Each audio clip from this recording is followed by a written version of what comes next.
नाम बदनाम है मगर अपन का फेम है।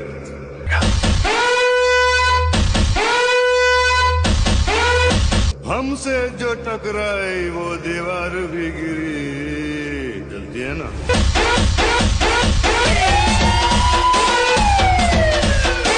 जय शिवराय मित्रांनो अजून एका ट्रेंडिंग डायलॉगचा आपण व्हीएनचा कोड तुमच्यासाठी घेऊन आलोय. तर मित्रांनो व्हिडिओ बनवणे एकदम सोपं आहे. तुम्हाला फक्त कोडला स्कॅन करायचा आहे. त्यासाठी आपलं व्हीएनचं जे काही ॲप्लिकेशन असणार आहे त्याला तुम्हाला ओपन करून घ्यायचं आहे. ॲप्लिकेशन ओपन केल्यानंतर मित्रांनो वरती जो काही तुम्हाला स्कॅनरचा ऑप्शन दिसतोय सिम्पलरित्या त्या स्कॅनरवरती क्लिक करून मित्रांनो त्याच कोपऱ्यात एक तुम्हाला गॅलरीचं ऑप्शन बघायला भेटेल. तिथे जसं कॅमेराचा येतोय तिथे गॅलरीचं ऑप्शन आहे. सिम्पली त्या गॅलरीवरती तुम्हाला क्लिक करायचं आहे. गॅलरीवरती क्लिक केल्यानंतर मित्रांनो जो काही व्हीएनचा कोड मी तुम्हाला प्रोव्हाइड केला आहे सिम्पलरित्या त्या कोडला तुम्हाला इथं सिलेक्ट करायचं आहे. कोडला सिलेक्ट केल्यानंतर आपलं जे काही टेम्पलेट आहे ते या ठिकाणी लोड होऊन येईल.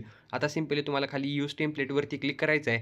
यूज टेम्पलेटवरती क्लिक केल्यानंतर तुम्ही ज्या फोटोचा व्हिडिओ बनवणार आहे सिम्पली तो फोटो इथं सिलेक्ट करायचा आहे. फोटो सिलेक्ट केल्यानंतर रिप्लेसवरती खाली क्लिक करायचं आहे आणि नेक्स्टवरती क्लिक करायचं आहे. तर मित्रांनो नेक्स्टवरती क्लिक केल्यानंतर बघू शकता ज्या प्रकारे तुम्ही डेमोमध्ये व्हिडिओ बघितला होता त्या प्रकारचा व्हिडिओ इथे तयार झाला आहे. आता मित्रांनो टेक्स्टमध्ये गेल्यानंतर आता इथे बघू शकता MD फोटोग्राफी असं हे ज्यांचा फोटो आहे त्यांचं आपण नाव इथे टाकलं. सिम्पली तुम्हाला इथे जे काही एडिटचं ऑप्शन दिसतोय यावरती क्लिक करायचं आणि जे काही तुमचं नाव असेल ते नाव तुमचं टाकायचं आणि ओकेवरती क्लिक करायचं आहे. तर मित्रांनो डेमोमध्ये बघितला तसा व्हिडिओ झाला आहे. सिम्पली सेव्ह करण्यासाठी हा जो काही शेअरचा ऑप्शन आहे यावरती क्लिक करायचं आहे. स्क्रीनवरती दिसतंय तसं सेटिंग तुम्ही ठेवा आणि एक्सपोर्टवरती क्लिक करून व्हिडिओला गॅलरीमध्ये सेव्ह करून घ्या.